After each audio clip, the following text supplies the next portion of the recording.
Here again, it's pure Christmas chaos in the classroom. I know exactly how it is. So we're going to be uncovering exactly how you can take control of that Christmas classroom chaos and still stay on track with your fitness goals. So a bit of a different setup today, guys. I am back home, back in the UK. And for those of you who are following along, I had a month in Valencia, which was so cool, but we're back and I had to get the Christmas bedding out just to feel a little bit better, and the little Christmas tree up as well, just to make it feel a little bit more homely and just bring the vibe a little bit. I think we know how it is. It does help, doesn't it, when you've got those things up and running and ready to go. But yeah, I guess every single year in the classroom, I completely got thrown off track. I feel like when December hits, we know there's only 2 weeks, maybe 3 weeks till the end of the year. And it's so easy to lose sight of your goals in those 2 weeks. You're like, oh, it's only a couple of weeks. And before you know it, the whole of December just goes. And that's a whole month where you could have been working towards what you wanted to work towards. And even worse, we end up going backwards quite often because all of these things are going on. It's so hard to stay on track. And then we're starting January in that same rut again, where we just feel like we're not reaching our goals, we're not getting to where we want to be, and we're not seeing any progress that we want to make, we're not making any progress that we want to make, and we're actually in a position where we're starting off in January worse off compared to what we were in December. So this year I want to do a little bit different with you guys, and I want to show you exactly how you can take control of that Christmas chaos in the classroom as a teacher, how you can take control and really make sure that these things that you're doing are things that are worthwhile, are things that you are going to see results from, and are things that you can balance around the absolute chaos that it is at Christmas time when you are in school. So first of all, let's have a chat around what is actually going on. So Christmas is a very different time of year in schools, and I always used to try and keep routine right till the end, because otherwise it was just carnage from the beginning, and actually the days go really slow, don't they, when you don't have that routine there. But there's so much going on outside of the classroom that have an impact on the inside. So you've got things like your nativity going on. Like if you're in lower school, you've got mock assessments going on. If you're in the higher school, or if you're in secondary school, there's often mock exams at this time of year, which has an impact on your assessments.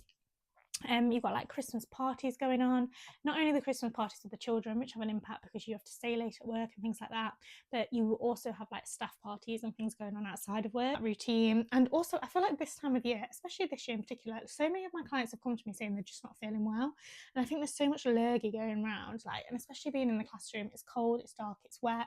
Kids just carry so much grossness anyway, don't they? So this obviously has an impact. It leaves us feeling run down, leaves us feeling rubbish. And I feel like all of these things going on around us, it's fighting fire with fire, isn't it? You want to achieve your goals, but there's so many things going on around you, and it can often feel like, because of all these things that are going on, you can't actually get to where you want to be, and it makes it very tricky, very, very challenging. So I feel like looking at all of these things that are going on, the bigger impact here is that it's having an impact on your routine, right?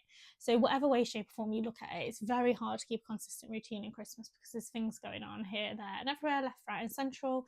Late nights at work, you've got parties going on, you've got routine where you're not going to be eating at home, there's probably Christmas lunches and dinners at school that you're going to be a part of, extra snacks and things are going to be available. It's all going to knock you out of routine and have that impact, and sort of really take hold of where you're at in the month, I guess, and it can have an impact on your goals and how you respond to it if you let it. So today I really want to go into how can we take hold of that, and how can we take control of that when maybe the routine's not quite there, but it's something that we want to build back in and get back in place with. But how do we sort of work around there not always being a routine? Okay, so there's not a routine every day, but what can we keep in that's consistent? What can we control? And I think that's the most important part of it I wanted to dive into today. So let's have a little look at sort of what we can do, what changes you can make to really take hold of December and make sure that you are making progress still with your health and fitness. So I think the first step is you've got to be realistic. Your weeks are going to be busier, they're going to be more full, there's going to be more going on. So okay, sometimes it is physically not going to be possible for you to go and get a workout in, or sometimes it's physically not going to be possible for you to go to an event or a social occasion, you to go and do your fitness or workout, whatever it is, because you've got an event or a social occasion coming on, and that's absolutely fine. I think the worst thing you can do is set yourself up to fail at the start of the week. So telling yourself that you're going to get 5 workouts in, 10,000 steps every single day, eat clean all week, and then because something comes up or you're absolutely exhausted by Wednesday evening because you've stayed late at school for X, Y and Z, you end up not sticking to those things, and then you're left feeling disappointed, feeling like a failure. And what happens when we do that is we fall off track even more because we feel bad about ourselves and feel a little bit rubbish about ourselves. So you really need to check in with what's realistic. And I'd be doing this regular, not just on a Sunday, but throughout the week as well, because our energy levels deplete throughout the week. They change throughout the week. On a Sunday, yeah, you can do a bit of a map, look at the week ahead. Okay, what's realistic? What can I get in this week? And be kind to yourself. If you have a really long day, don't force yourself to go to the gym. What days can you be consistent with the gym? Maybe look at your routine and say, actually, can I get in the morning that week or in the morning that day? Because I can't do the evening. I know I'm going to be exhausted by the evening. What do you think is going to work best for you? And what's going to be realistic over the course of that week? How's it going to leave you feeling? And I think having a goal that isn't 10 million workouts a week, but actually something that's more realistic, like 3 or 4, means that if just something does creep up, we can move and navigate those workouts to a different area. And we know things crop up in school all the time, so I think having that flexibility is so important. So sort of have like a rough outline ahead of the week of what's going on, but be realistic with it and check in with yourself throughout the week, because rest has to be there. If you're not getting enough sleep, you're not getting your rest in there, you are just going to be groggy, grumpy, and you're going to be more prone to catching illness, which is going to make you feel run down, make you feel rubbish, and that'll have a long-term effect as well. Like, we've done this so many times. Sleep is so important, so it has to be a priority. I think as we get into our 30s especially, like I've noticed, sleep is so important to reaching the goals that you want to reach. So check in with your week, check in with yourself, and be kind to yourself. Like, it's a hectic time of year. If you need to move a workout back, you need to move it back. And yeah, fair enough, maybe we will need to do a workout on a Saturday, but that's absolutely fine. You know, sometimes we are going to do a workout on Saturday, and there's absolutely nothing wrong with that. So schedule it in and get it done. So I think the next part of it is having that mindset that this links to sort of the one we were just talking about.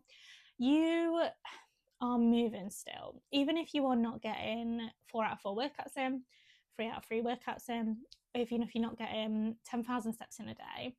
If you're still getting 6,000 steps in a day, you are still moving in that right direction. And yes, instead of moving at 100%, you might be moving at 60%. But I think a really nice example is if you look at this as a child in your class, right? And say you had one child that was absolutely smashing everything. They was, making 100% progress every single test that you did. And you had another child that was making maybe like 40% progress. Would you say to the child that's making 40% progress to give up? Absolutely not. So why are you going to do that with you in your fitness journey? If you are making 8 out of 10 good choices a week, then, or 80% good choices a week, 70% good choices a week, maybe over Christmas it's even 60% good choices a week, you're still progressing towards your goals than making 0% good choices throughout the week. And I think that mindset just really needs to be ingrained in you. And yes, your progress might be a little bit slower in the winter months. Yes, your progress might be a little bit slower in December, but that's okay. You're still making progress. This whole shred, quick fix mindset around our health and fitness is cruel, because it's not going to allow us to get to where we need to be. And B, it really does take hold on what is realistic for us in terms of our health and fitness goals. And it really stops us having a sustainable journey that lasts. The only way you're going to see realistic results is if you give yourself and commit at least 12 months to yourself doing this. And you can see changes in 3 months. I mean, I've got so many ladies that see amazing changes in 3 months, but the ladies that see the changes that stick and the sustainable changes and have big lifestyle shifts are those ladies that are in it for the long run and really committed to themselves to making those shifts for an extended period of time. And that's what's so important. It's not quick fixes. It's not about what can I achieve in the next 12 weeks. Take this as your lifestyle. You're not having December off completely from fitness, health, all of that, and starting again in January. It's just such a negative mindset. Allow yourself to have some treats, but accept that instead of moving at 100%, you're going to be moving at 60%, and that's absolutely okay in December. It's normal. I think the next part of it that I wanted to really dive into is this links very much again to that all or nothing mindset. This all or nothing mindset of that if I'm not doing something perfect, I may as well not be doing it. It just makes absolutely no sense to me at all. If you're not doing something perfect, why are you going to throw the towel in completely so you're not doing anything at all? It just makes no sense. So take hold of that and take control of that. If you're not doing something perfect, that's fine. It's okay. Nobody is perfect. I'm not perfect at anything I do. Last week I went to the gym 3 times instead of 4 times, and I do, it happens, and it's life is life gets busy and we're not all perfect, but actually going to the gym 3 times instead of 5 times is better than going to the gym not at all, and you're still moving towards your goals. And remember, actually sometimes staying consistent and staying stationary, maybe with your weight and things like that, is progress, because maybe you've had a little bit more balance that week, and at least you're not going backwards or putting weight on. And I think that's an important thing to mention. You've got to remember that you don't want to be going in the opposite direction. It's not just always about making progress, but actually staying consistent and just keeping your weight as it is actually a real achievement sometimes, especially when there's lots going on, Christmas, etc.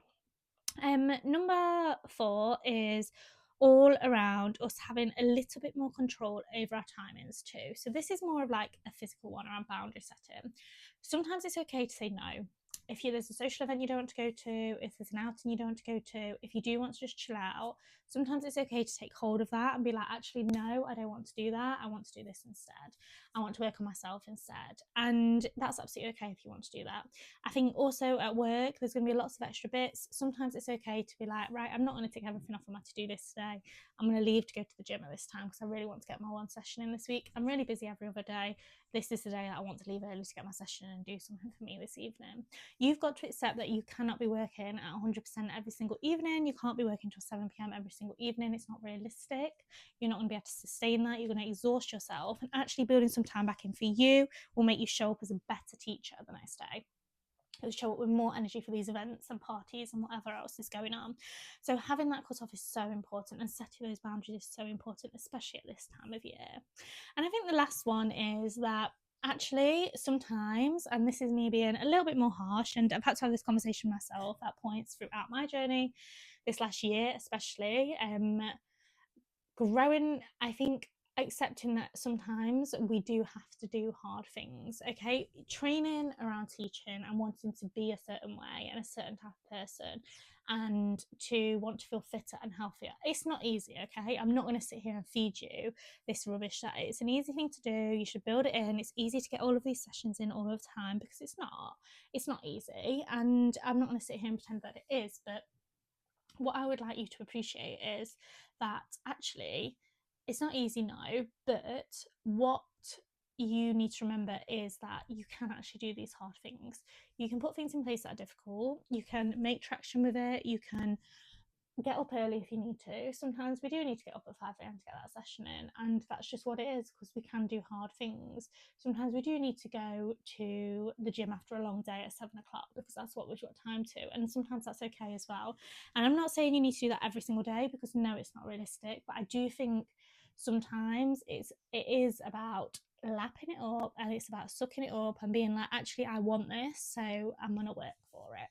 And showing up as that version of you is sometimes necessary. It's sometimes needed to get from A to B. Anyway, guys, I hope that was helpful.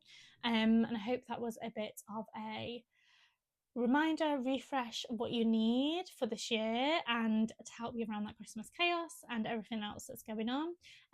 Please make sure you subscribe to my YouTube or my podcast, whatever you're listening on, and follow me on Instagram at Coach Chrissy, where I post daily tips around navigating teaching and your health and fitness.